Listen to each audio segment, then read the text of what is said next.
en mí y en el año 1999 empecé a profesionalizarme trabajando para una agencia de valores. La bolsa es un mundo muy desconocido, súper desconocido. Se dicen demasiadas cosas que son inciertas, ¿no? Lo cierto es que hoy en día hay 9 millones de españoles que tienen acciones bursátiles y 5 millones de ellas tienen acciones de bancos, ¿no? Nos guste o no, directa o indirectamente, la bolsa está relacionada con nuestra vida, ya sea a través de acciones, ya sea a través de fondos de inversión, ya sea a través de planes de pensiones. Para que tengáis una idea, en bolsa española hoy se han negociado algo más de 4.000 millones de euros. Y lo que se han negociado en 100 días en España, se negocia en Estados Unidos en 1. O sea, es algo monstruoso, ¿no? Y entender la bolsa te ayuda a entender el ser humano, ¿no? Porque si hay un mercado en el que están 9 millones de personas, si tú entiendes ese mercado, entenderás un poquito más al ser humano, ¿no? A veces es difícil de entender el ser humano, ¿eh? Pero entiendes un poquito más. Y la bolsa te enseña pocas cosas, muy pocas, pero hay dos súper importantes. La primera es el secreto para ganar dinero en bolsa. Para ganar dinero en bolsa solo hay un secreto, muy difícil de conseguir, que es saber perder. Tener la humildad de aceptar que te has equivocado. Porque perder mucho es muy fácil, ¿no? Si nosotros compramos algo a 10 y baja a 5, pues ostras, qué mala suerte, pierdo un 50%, bueno, ya subirá, ya cobraré dividendo, y si no para mis hijos, etc. Pero cuando vosotros tomáis una decisión, ¿no? Planteáis una estrategia, cuando estáis en un grupo de trabajo, ¿no? Ya sea en la bolsa o en vuestra empresa, ¿no? Y planteáis una estrategia y esa estrategia no sale como deseabais, aceptar que os habéis equivocado, eso es muy difícil. Y saber perder un poco es muy difícil. Aplicar la frase pérdida limitada, perder un poco, beneficio ilimitado, ganar mucho, eso lo sabe hacer solo 1 de cada 10 personas que invierten en bolsa, ¿no? Al final es un modelo extrapolable a nuestra empresa, ¿no? Nosotros, evidentemente, no tomaremos siempre las decisiones correctas. Si esa decisión no es correcta, no tengamos problema en aceptar que nos hemos equivocado. Rectifiquemos a tiempo y probemos de nuevo otra estrategia que nos pueda ser provechoso. Y la segunda cosa que te enseña la bolsa es a ser eficiente. Quizás estaréis de acuerdo conmigo, ¿no? Que exigirle a nuestros trabajadores que sean 8 o 9 horas al día eficientes, 100% eficientes, es muy difícil, ¿no? Que alguien rinda al 100% durante 9 horas al día, 8 horas al día, eso es muy complicado, ¿no? Entonces la bolsa te enseña a que realmente no hay que estar concentrado 8 horas al día, sino que hay que localizar ventanas de eficiencia. Y en esas ventanas de eficiencia exigirle a ti mismo y a tus trabajadores no el 100%, el 200% para obtener una ventaja competitiva, ¿no? ¿Y cuándo es más fácil ganar dinero en bolsa? Muy fácil, ahora lo vais a entender perfectamente. Hemos dicho que en Estados Unidos en un día se negocia lo que en España en 100 días, ¿no? Muy bien, ahora imaginaros que nos vamos a una fiesta, ¿eh? Y los chicos, las chicas no lo sé, pero los chicos, en esta fiesta queremos ligar, ¿vale? ¿Cuándo tenemos más probabilidades de ligar si vamos a una discoteca? ¿Cuando estén los guapos de la fiesta o cuando no están los guapos de la fiesta? En principio, cuando no están los guapos de la fiesta, ¿no? Porque cuando vengan los guapos pasaremos a ser los simpáticos. Y eso es complicado si queremos ligar de noche, es complicado. Ser simpático en una discoteca no es un buen negocio. Lo pasamos a la bolsa, ¿no? Hemos localizado los guapos, son los americanos, unos tíos que negocian 100 veces más que nosotros, ¿no? ¿Qué hacen los americanos de 9 a 12 de la mañana, hora española? Dormir, efectivamente. Es decir, el mercado más importante del mundo, por la mañana no están durmiendo. Es decir, es el momento que yo he localizado en el que mi empresa, mis trabajadores han de ser 200% eficientes. Es decir, la bolsa te enseña a tener humildad para aceptar que te has equivocado y te enseña a ser muy eficiente. Localizar en vuestras empresas qué momento realmente puedes exigirles toda la eficiencia posible, ¿no? Sin quererlo nació Esther, ¿eh? Sin quererlo nació Joseph, deportista, ¿no? El Ultraman, ¿no? Quizá la carrera pues un poco cambió mi vida, ¿por qué no decirlo, ¿no? El Ultraman es una competición que son 3 días. El primer día se nada 10 kilómetros y 145 de bici, el segundo día 276 de bici y el tercer día 84 kilómetros corriendo, ¿no? Yo he estado 4 veces en un ultramar y la primera vez en el año 2007 fue el punto de inflexión de mi vida, ¿no? El deporte, ¿no? Todo nació de casualidad. Cuando yo me apuntaba, a mí me gustaba mucho la playa, las islas, jugar a palas, y claro, cuando llega octubre me coge un bajón, ¿no? Entonces, un octubre del 2003, jugando a palas tal, se acaba el verano y dije, ostras, yo quiero seguir jugando a raqueta. Me apunté a un club de pádel en Barcelona y allá conocí a 2 personajes, ahora muy amigos míos, que un día se iban a correr, un día se iban en bici. El problema es que esos personajes tenían 25 años más que yo. Y dije, ostras, ¿pero dónde vais? Correr, ¿por qué no jugáis a pádel vosotros? Y me dice, no, es que estamos preparando un Ironman. ¿Un Ironman? ¿Y qué es eso? Dice, 3,8 kilómetros nadando, 180 en bici, 42 corriendo. Ostras, si yo me vi con la raqueta de pádel en la mano y esos tíos explicándome eso, digo, si vosotros hacéis esto, yo voy a hacer esto con vosotros. Y así lo hice. Me compré unas zapatillas de correr, aprendí a nadar, porque yo no sabía nadar, y el 4 de julio del año 2004, con ellos 2, con Xavi y Toni, grandes amigos míos, ahora pues cruzamos la línea de meta, ¿no? Y fue en Austria y me llevé a toda la familia, me compré bicicleta, me compré de todo, involucré a todo el mundo de mi entorno, estuve 12 horas y media sufriendo como jamás en la vida había sufrido. Crucé la meta y me dieron una medalla tan fea, pero tan fea.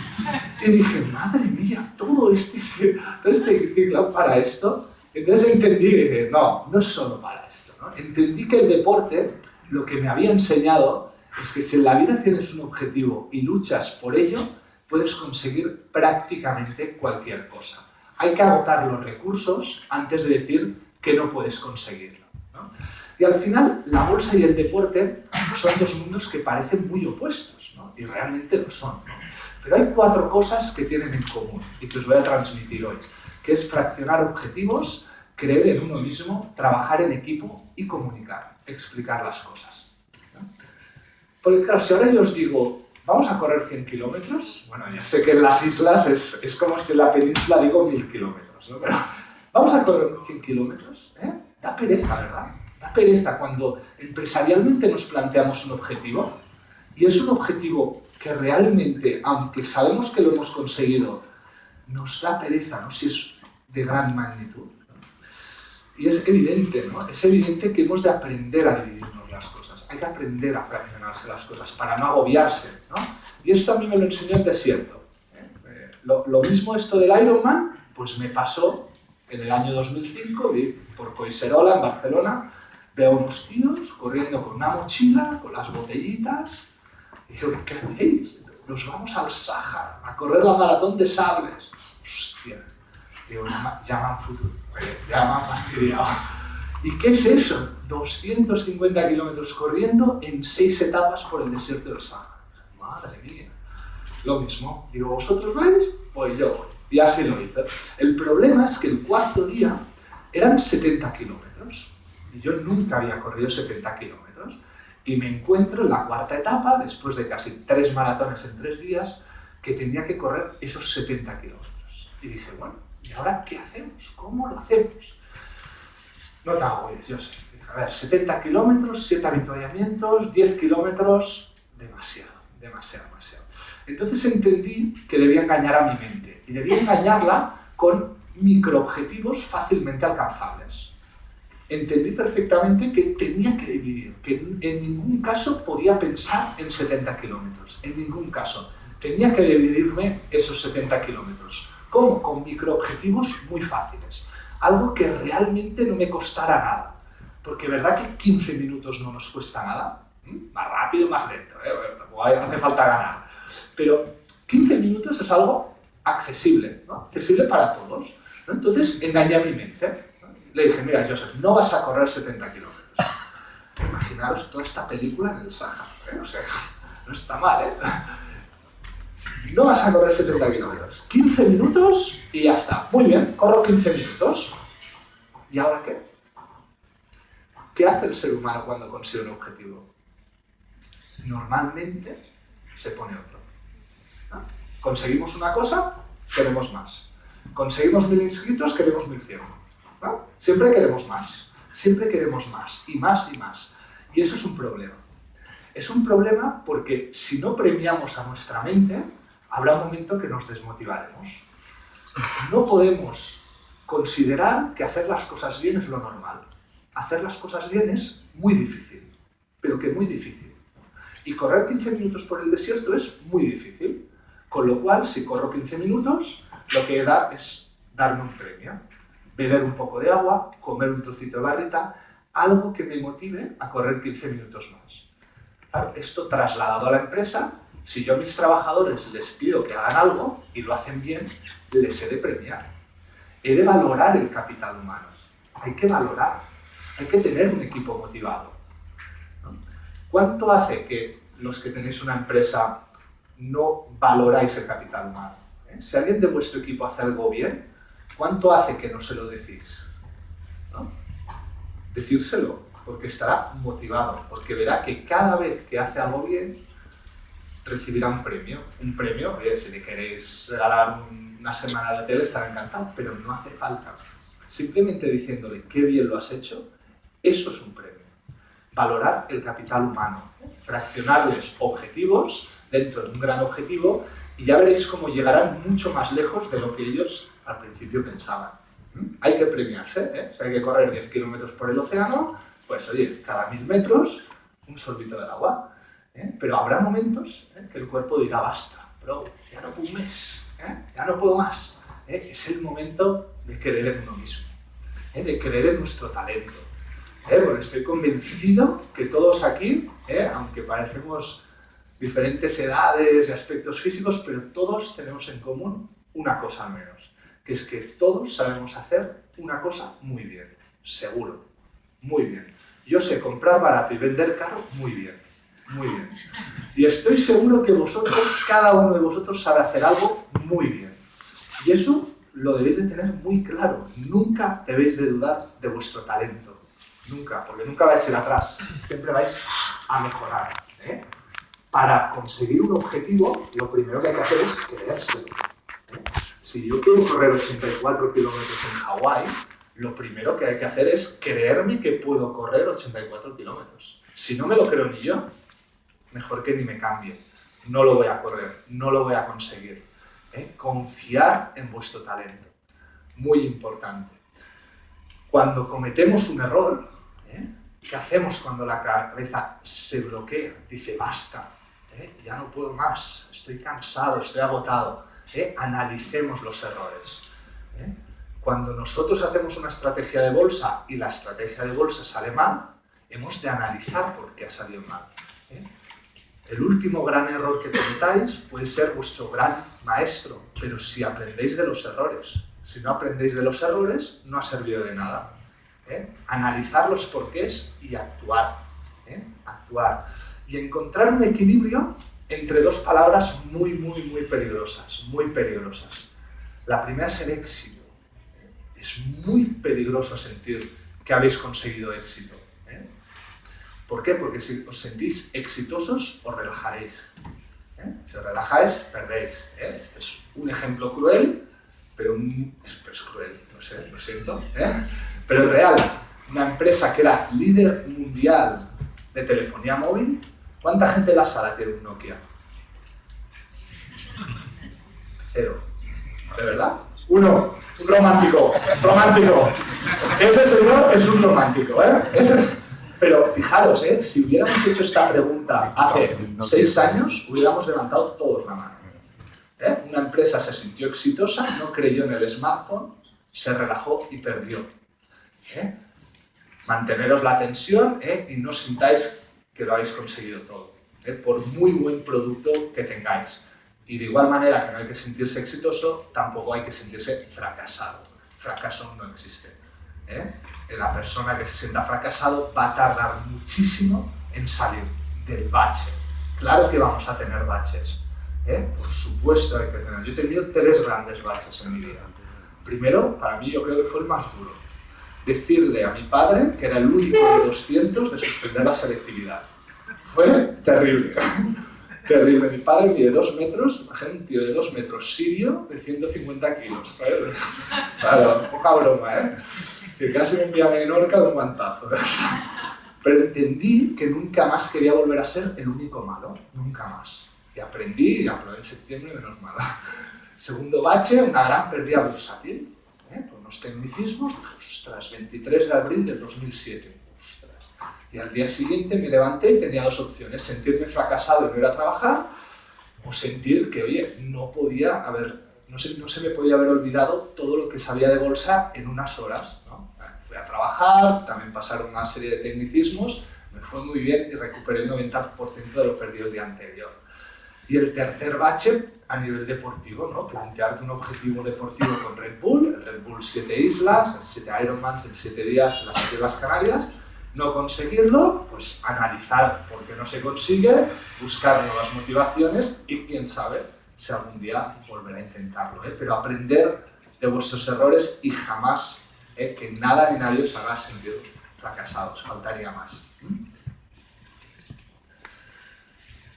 Y esta pregunta, ¿puede una persona con sobrepeso, gordita, atravesar los Alpes corriendo?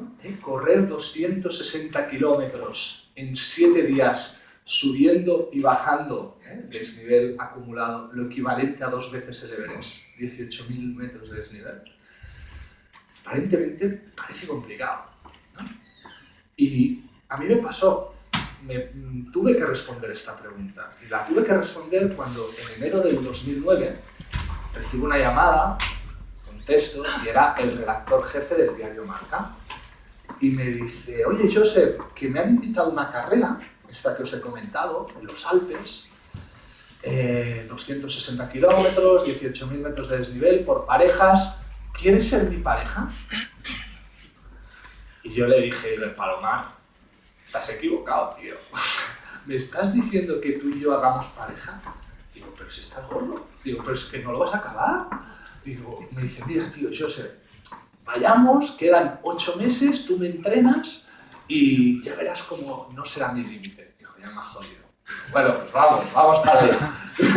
Digo, yo le iba pasando los entrenos, él vive en Madrid, yo vivo en Barcelona, le iba pasando los entrenos y nos encontramos en septiembre en el aeropuerto de Múnich y el Palomar gordísimo. Digo, tío, Palomar, pero si no has entrenado, tío. Dice, ya, tío, mucho trabajo en la redacción, digo. Dice, pero iba a correr por el carril bici delante de casa. Digo, ¿carril bici? Pero que nos vamos a los Alpes, tío. Digo, ¿pero qué carril bici? Bueno, no sé. Digo, yo estaba deprimido. Digo, ¿pero dónde voy? Me viene el organizador, en un pueblecito de Alemania, me viene el organizador y me dice, oye, iría tan bien para la carrera que acabara en Palomar. Digo, ¿que acabara? Digo, pero ¿cómo vamos a acabar? Digo, si nos metemos en el infierno, ¿no? Y dije, mira, digo, yo voy a hacer todo lo posible, pero no prometo nada, por supuesto. Y bueno, pues empezamos el primer día y 32 kilómetros, super montañas, Kilian Jornet, que digo, ¿dónde los hemos metido? Pero acabamos bien, de las 220 parejas, acabamos la mitad, justo la mitad. Digo, coño, Palomar, no está mal, 110. Digo, no está mal, pensaba que sería peor. Suena el despertador al día siguiente y el Palomar estaba destrozado. Dice, yo sé que le den a esta carrera, nos vamos a Madrid, abandono. Digo, no, tío, nos levantamos, tú te vistes, nos vamos y vemos qué pasa, empezamos a andar a ver qué pasa. Empezó el trabajo en equipo, ¿no? Me di cuenta que las vacaciones se habían acabado. Bueno, el enemigo real era el fuera de control. En el fondo no podíamos estar 2 tíos 24 horas por los Alpes, ¿no? Y el primer fuera de control del segundo día eran 3 horas. Y Palomar y yo, 2:58. Uy, ya casi lo tenemos. Y le dije, mira, Palomar, digo, yo he traído una solución de emergencia. La verdad es que pensaba que iba a tardar más días en sacarla. Digo, he traído una cuerda un arnés, otro arnés, te engancho y te arrastro. Y ya está. Tú solo has de mover las piernas. Y me dice, hostia, Joseph, qué humillación, tío. Pero ¿cómo voy a aceptar que me arrastres? Digo, mira Palomar. Digo, vamos los últimos. Digo, no pasa nada. Digo, yo te engancho, te arrastro, tú mueves las piernas. A 500 metros de meta te desengancho y entras como un campeón y ahí no se ha enterado nadie. Solo hemos de sobornar a este de aquí, que era el que quitaba las banderitas del bus. Y ya está, le invitamos a 2 cervezas a la llegada y aquí no se entera nadie. Bueno, que sí, que no, que tío, que no. Digo, es que Palomar, tío, no tenemos tiempo y estamos a 2000 metros de altura. Digo, tú imagínate la cara que van a meter en el diario AS cuando se enteren que el del Marca abandonó el segundo día. ¡Dame la cuerda! ¡Dame la cuerda! Bueno, y le di la cuerda y éramos los de la cuerda, ¿no? Ya segundo, tercero, acabamos, ahora va a la Titan Desert, la semana que viene una carrera al Sáhara, no de pareja, no vamos de pareja y nos vamos a encontrar. Tenemos una gran amistad, ¿no? Él lo acabó, ¿no? Concluyendo pues que empezó siendo su compañero, lo pasé a ser su madre, porque no comía. Digo, Palomar, pero come, tío, que si no, no llegas a la meta. Que no quiero adelgazar, pero ahora te vas a adelgazar, joder. Come, bebe. Pasé a ser su jefe, porque ya lo puse firme, ¿no? Y acabé siendo su hermano, ¿no? Ahora tenemos una grandísima amistad. Pero al final, claro, tener al Palomar 55 horas enganchado a una cuerda me dio para pensar mucho, pero mucho. Y entendí perfectamente la enseñanza, la entendí perfectamente, ¿no? ¿Cuántas veces hemos estado en un grupo de trabajo, ¿no? Y hemos sido los débiles del grupo de trabajo, ¿no? ¿Cuántas veces nos han tirado la cuerda? ¿Cuántas veces hemos sido Palomar, ¿no? En la universidad, en nuestra empresa, en cualquier otra situación, ¿no?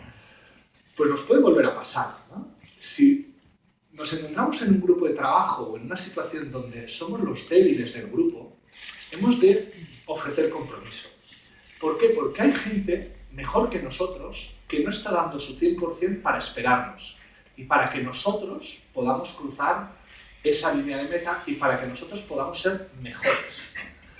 Pero si es duro, realmente ofrecer ese compromiso, es mucho más duro si vosotros tenéis que tirar la cuerda. Eso es muy difícil, porque debéis de gestionar muy bien a vuestro compañero, debéis exigirle su 100%, pues si exigís muchísimo más de su 100%, esa motivación que él puede sentir para cruzar esa línea de meta se puede volver en desmotivación.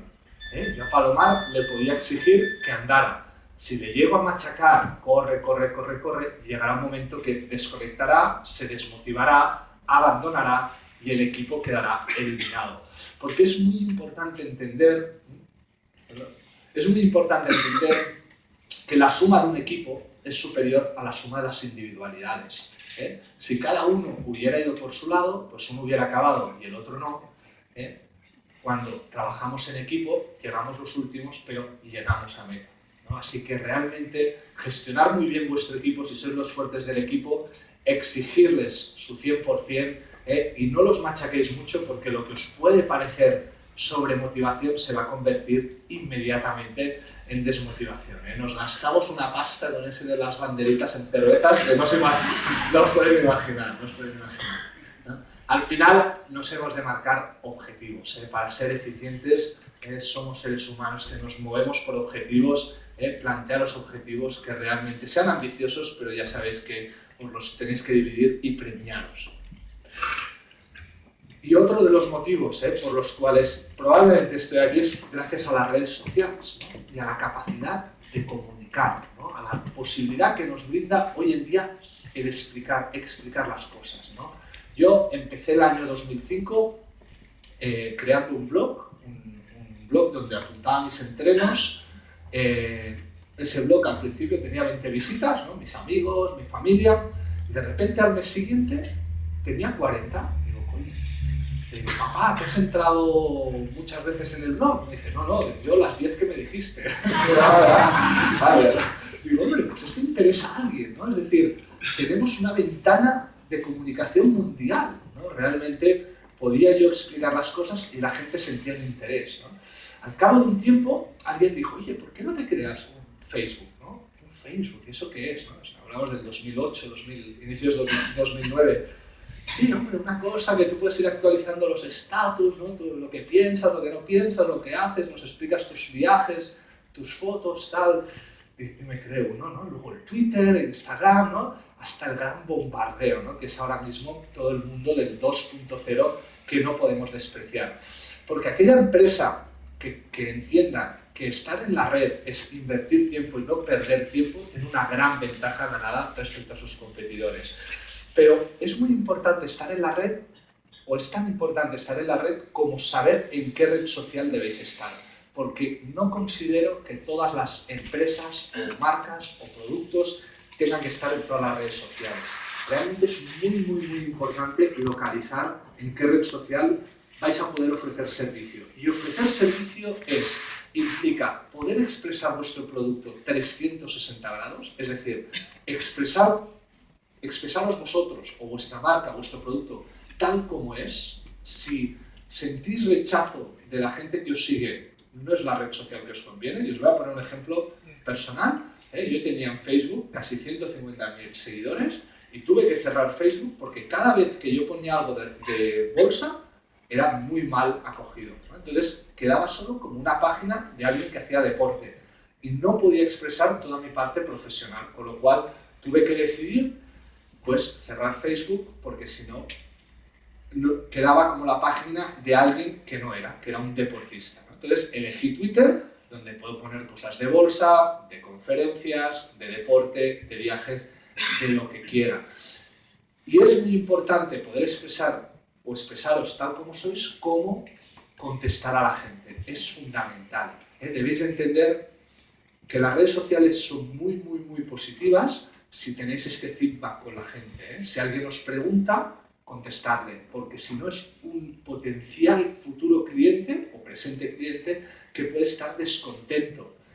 Y si alguien está descontento, ahora tiene mucho poder, porque puede viralizar su descontento muy rápidamente. Así que aprovecharos de las redes sociales y veréis que, al igual que el palomar de los Alpes, vosotros tampoco encontraréis jamás vuestro límite. Muchísimas gracias.